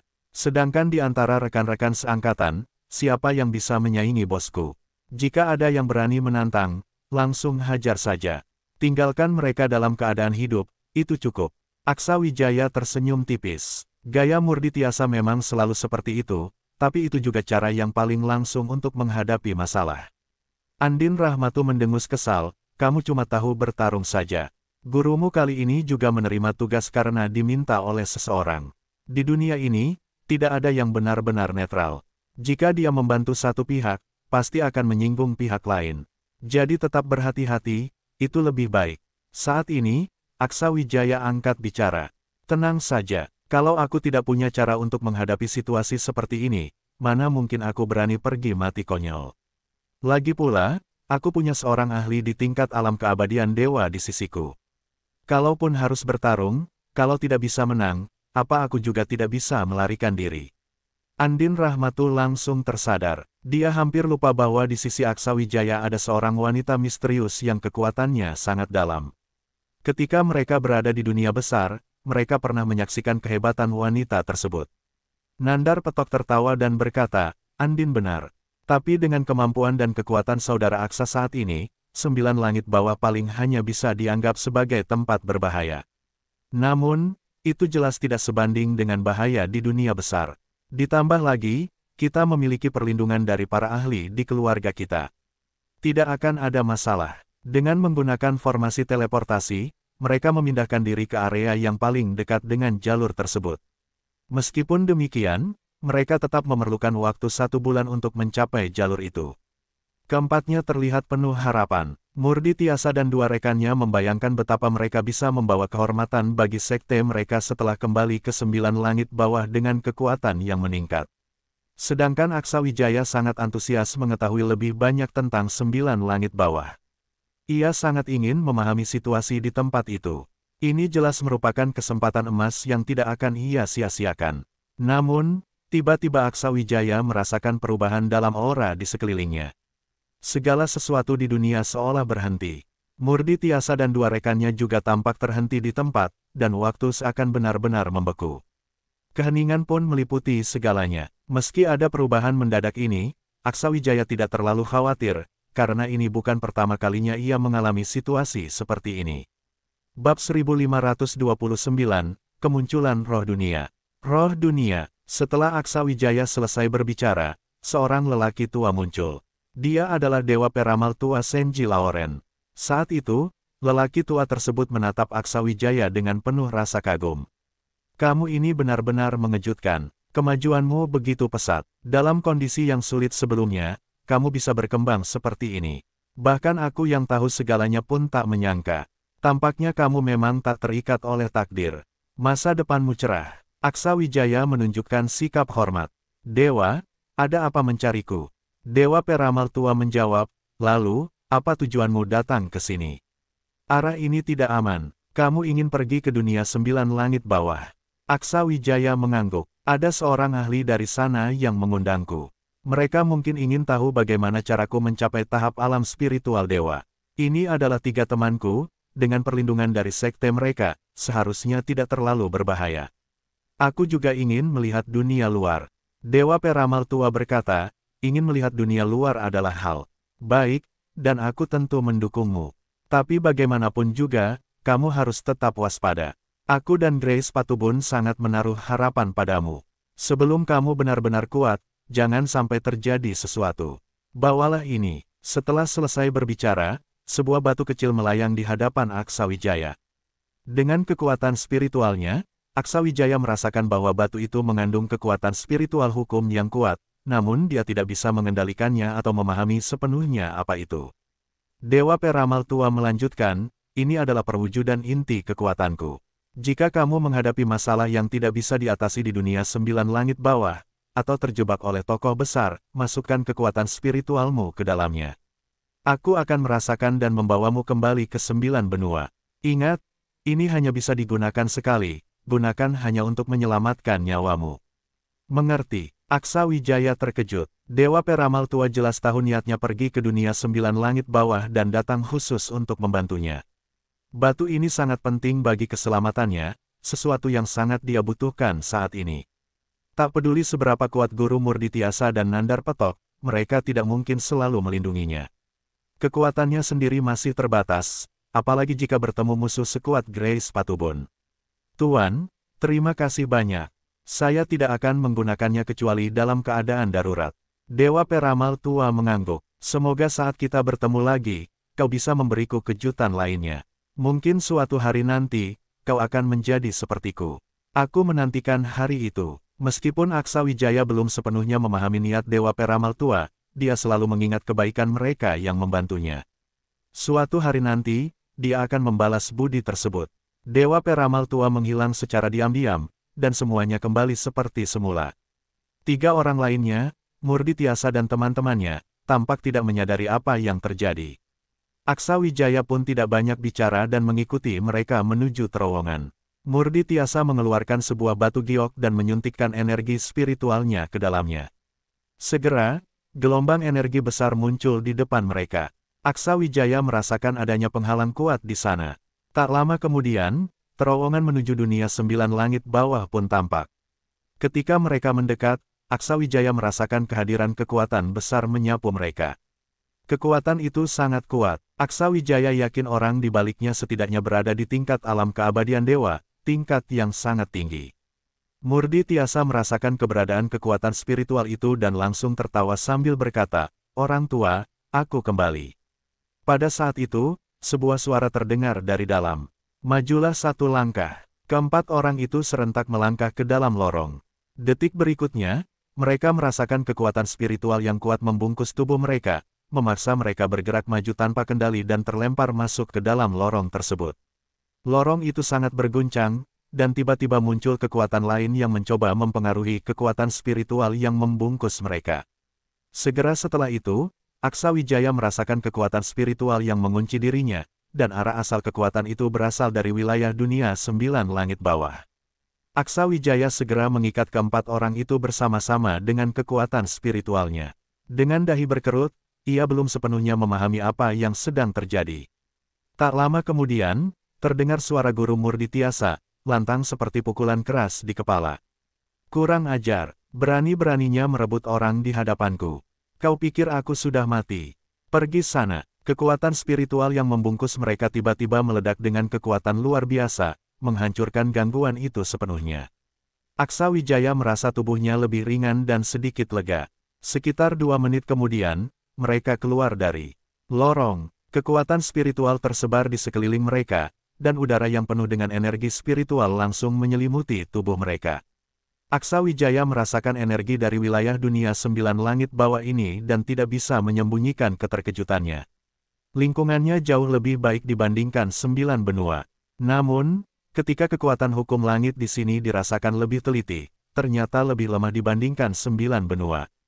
Bagi para pemuda, berlatih di sini pasti lebih cepat dibandingkan 9 benua, tetapi bagi para ahli, efeknya justru kurang menguntungkan dibandingkan 9 benua. Tentu saja, itu jika dibandingkan dengan 9 benua yang telah pulih. 9 benua yang belum pulih sebelumnya benar-benar seperti tanah tandus. Seorang lelaki tua yang terlihat sangat uzur muncul di depan Aksa Wijaya. Di samping lelaki tua itu berdiri seorang pria parubaya dengan senyum ramah. Melihat pria parubaya itu, Andin Rahmatu langsung melompat dan memeluknya. "Ayah, aku sangat merindukanmu." Nandar Petok maju ke depan dengan hormat. Murid memberi hormat kepada guru. Murdi Tiasa berlari ke arah lelaki tua itu dengan wajah penuh kegembiraan. "Orang tua, lihat aku. Lihat aku. Apakah kau iri dengan penampilanku? Aku sudah sembuh sekarang." Mata lelaki tua itu berkilat, lalu dengan satu tamparan, ia menghempaskan Murdi Tiasa terbang. Aksa Wijaya dapat merasakan serangan lelaki tua itu sangat kuat, bahkan tampaknya menggunakan kekuatan spiritual untuk menghancurkan sesuatu. Jelas, ia mencoba mematahkan pembatas pada tubuh Murdi Tiasa. Namun, setelah terguling beberapa kali di tanah, Murdi Tiasa bangkit tanpa cedera, menampilkan ekspresi terkejut. "Oh," Murdi Tiasa menyentuh wajahnya, lalu buru-buru mengeluarkan cermin kecil untuk memeriksanya. Dia menatap lelaki tua itu dengan marah. "Orang tua, kau hanya iri dengan ketampanan luar biasa milikku." Lelaki tua itu mengabaikannya dan tiba-tiba menghilang. Ketika muncul kembali, ia sudah berada di sisi Murdi Tiasa, menggenggam pergelangan tangannya, jelas sedang merasakan sesuatu. Ekspresi wajahnya yang tenang berubah menjadi terkejut. "Benar-benar sembuh, hampir sepenuhnya pulih. Ini tidak mungkin. Bagaimana caranya? Apa kau bertemu dengan pohon dewa penopang langit? Dia sendiri yang menyembuhkanmu. Ini mustahil. Bukankah dia seharusnya memusuhi para pembudidaya dari dunia 9 langit bawah?" Murdi Tiasa tersenyum dan berkata, "Tentu saja aku bertemu dengan Tuan Pohon Dewa. Tapi, luka ini bukan disembuhkan olehnya. Tuan Pohon Dewa juga tidak punya kemampuan seperti itu. Ini semua berkat bosku yang menyembuhkanku. Setelah efek sampingnya teratasi, aku merasa seperti terlahir kembali. Rasanya luar biasa sekali." Bab 1530, Sekte Potong Nadi. Murdi Tiasa berbicara dengan nada bangga, jelas berusaha memprovokasi lelaki tua di depannya. Aksa Wijaya mengetahui bahwa orang ini seharusnya adalah guru Murdi Tiasa. Namun, situasi di antara keduanya tampak cukup menggelikan. Lelaki tua itu memiliki tingkat kultivasi yang sangat tinggi. Meskipun mungkin tidak sebanding dengan Grace Patubon, di tingkat alam keabadian dewa, dia jelas merupakan seorang ahli besar, setidaknya lebih kuat daripada Raja Iblis Tulang. Selain itu, gaya Murdi Tiasa yang belak-belakan tampaknya memiliki hubungan erat dengan lelaki tua ini. Lelaki tua itu tidak berusaha menyembunyikan auranya sama sekali, tetapi justru sepenuhnya melepaskannya. Aura tersebut sangat mengesankan, meski tidak menekan orang lain, melainkan hanya menunjukkan kekuatannya sendiri. Lelaki tua itu tampak bersemangat, "Bosmu. Sejak kapan kau, bajingan, mulai mengakui orang lain sebagai bosmu? Di mana dia? Sekarang juga, bawa dia ke sini. Kalau tidak, jangan kembali menemuiku." Setelah berkata demikian, dia menarik kerah Murdi Tiasa dan menyeretnya menuju lorong, tampaknya hendak melemparkannya kembali ke 9 benua. Tanpa banyak bicara, Murdi Tiasa langsung melepaskan auranya sepenuhnya. Tubuhnya membesar dengan cepat. Sebelum kembali ke sini, dia selalu menekan tingkat kultivasinya, ingin memberi kejutan pada gurunya. Kini, setelah menunjukkan auranya, lelaki tua itu jelas tidak menyangka. Bagaimanapun, waktu Murdi Tiasa berada di 9 benua tidak terlalu lama. Saat dia pergi, meskipun hampir mencapai tingkat alam hukum dewa, untuk benar-benar melangkah ke tingkat itu seharusnya membutuhkan waktu yang tidak singkat. Sekalipun dia telah mencapai tingkat alam hukum dewa sekarang, seharusnya baru saja mencapainya. Namun, aura yang dia pancarkan saat ini jauh melampaui sebelumnya. Lelaki tua itu, yang masih memegang kerah Murdi Tiasa, ikut terangkat ke udara ketika tubuh Murdi Tiasa membesar. Dia segera melepaskan tangannya. Dia berdiri di tanah, terkejut melihat perubahan Murdi Tiasa. Ini benar-benar di luar dugaannya. Namun, Murdi Tiasa tampaknya tidak peduli. Dia langsung mengangkat kakinya, berniat menginjak lelaki tua itu sambil tertawa lebar. "Rasakan injakan kakiku ini." Injakan ini dilakukan dengan seluruh kekuatannya. Dia tidak takut melukai lelaki tua itu. Bahkan jika benar-benar terluka, dia tidak akan segan-segan mengejeknya. Lelaki tua itu jelas tidak menduga perubahan mendadak ini. Dengan cepat, dia melepaskan energi spiritual, menciptakan perisai ki yang melindungi di atas kepalanya. Bang! Suara keras terdengar ketika kaki besar Murdi Tiasa menghantam perisai tersebut. Energi spiritual yang melimpah meledak, menyebabkan tanah langsung amblas, membentuk jejak kaki raksasa. Namun, area di sekitar lelaki tua itu, yang dilindungi oleh perisai, tetap tidak terpengaruh sama sekali. Merasakan kekuatan tersebut, lelaki tua itu tampak sedikit terkejut, tetapi segera tersenyum meremehkan. "Ada sedikit kemajuan, tapi hanya ini saja yang bisa kau banggakan. Dibandingkan denganku, kau masih jauh." Lelaki tua itu, meskipun tampak tua, dengan ledakan energi spiritualnya, pakaian longgar yang dikenakannya tiba-tiba menjadi ketat. Otot-ototnya membesar, membuat tubuhnya terlihat sangat kekar. Teknik serupa ini pernah dilihat Aksa Wijaya digunakan oleh Murdi Tiasa, dengan kekuatan yang tidak bisa diremehkan. Aura lelaki tua itu meledak, dan dia langsung menyerang, meninju kaki Murdi Tiasa. Meskipun tidak ada kontak langsung, Aksa Wijaya dapat dengan jelas merasakan ledakan energi spiritual yang dilepaskan dari dekat tinjunya. Detik berikutnya, tubuh Murdi Tiasa yang berubah menjadi raksasa itu terlempar jauh, sepenuhnya kehilangan kendali. Dia melayang sejauh puluhan meter, lalu jatuh dengan keras ke tanah. Tubuh raksasanya terlihat begitu berat hingga membuat siapapun yang melihatnya merasakan sakit. Sesaat kemudian, lelaki tua itu sudah kembali muncul di atas Murdi Tiasa, menatapnya dari atas. Masih sombong, Murdi Tiasa dengan patuh menggelengkan kepala, lalu perlahan kembali ke ukuran tubuh normalnya. Ia duduk di tanah, menyentuh kaki kanannya yang sudah kehilangan rasa, merasa agak kesal. Lelaki tua itu jelas tidak menahan kekuatannya, dan Murdi Tiasa langsung menyerah tanpa perlawanan. Di sisi lain, Nandar Petok dan temannya juga melepaskan aura tingkat kekuatan mereka. Melihat itu, pria parubaya yang ada di sana tampak sangat gembira, sedikit tidak menyangka. Benar-benar tidak menyangka kalian berdua bisa mengalami kemajuan sebesar ini. Sepertinya keputusan mengirim kalian ke 9 benua untuk berlatih memang tepat.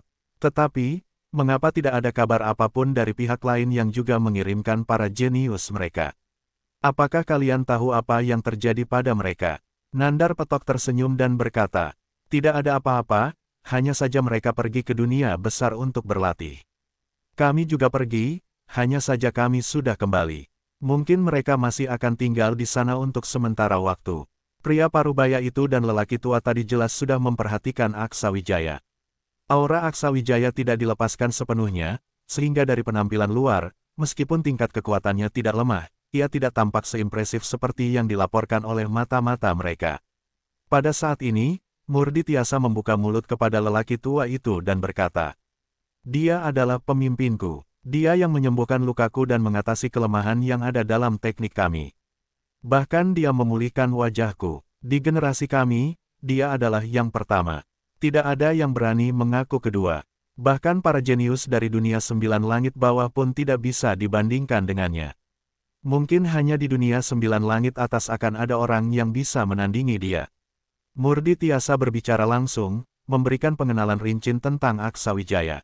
Melihat Murdi Tiasa berbicara dengan begitu antusias, kedua tokoh besar itu pun tercengang. Mereka sangat mengenal Murdi Tiasa. Orang ini selalu percaya diri dan tidak pernah memandang sesama kultivator dari generasinya. Bahkan jika kekuatannya lebih lemah, ia tidak akan pernah mengakui kekalahan. Setiap kali ia kalah, ia akan bekerja keras untuk segera melampaui lawannya. Namun, kali ini, saat berbicara tentang Aksa Wijaya, nada suaranya mengandung kekaguman, bahkan sedikit kebanggaan, seolah-olah ia sedang berbicara tentang dirinya sendiri. Pria parubaya itu kemudian menoleh ke Nandar Petok dan temannya, jelas ingin mengetahui apakah yang dikatakan Murdi Tiasa benar. Namun, ia melihat bahwa keduanya sangat tenang, tanpa tanda-tanda membantah. Jelas mereka mengakui apa yang dikatakan Murdi Tiasa. Hal ini membuktikan bahwa apa yang dikatakan Murdi Tiasa bukanlah omong kosong. Namun, lelaki tua itu memasang ekspresi serius. Ia tiba-tiba muncul di depan Aksa Wijaya, menatapnya dari atas ke bawah, seolah-olah ingin melihat menembus dirinya. Setelah beberapa saat, ia akhirnya berbicara.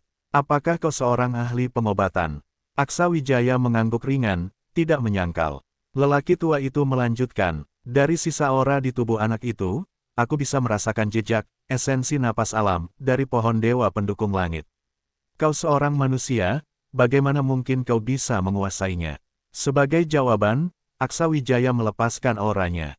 Itu adalah esensi alam yang murni, tanpa tercampur energi spiritual lain. Kehidupan yang melimpah dari auranya membuat rerumputan di bawah kakinya mulai tumbuh subur. Merasa perubahan aura Aksa Wijaya, lelaki tua itu segera menunjukkan senyuman, matanya penuh kegembiraan. Esensi alam, benar-benar esensi alam. Bisakah kau menyembuhkan luka akibat kelemahan teknik kami? Aksa Wijaya menjawab dengan tenang, itu bukan luka biasa, melainkan luka meridian. Itulah sebabnya sulit untuk menyembuhkannya. Namun, bagiku, bukan berarti tidak ada cara. Hanya saja, seiring meningkatnya tingkat kekuatan senior, luka itu juga menjadi semakin berat. Untuk pulih, tidak bisa dilakukan dalam waktu singkat, perlu perawatan secara bertahap. Mendengar perkataan Aksa Wijaya, lelaki tua itu tertawa dan berkata, itu tentu bukan masalah. Mulai hari ini, kau adalah tamu terhormat dari Sekte Pelepasan Hara. Selama aku masih hidup, aku akan menjamin keselamatanmu di dunia bawah. Meski hanya sebuah janji sederhana, hal itu cukup menunjukkan betapa mendesaknya lelaki tua itu.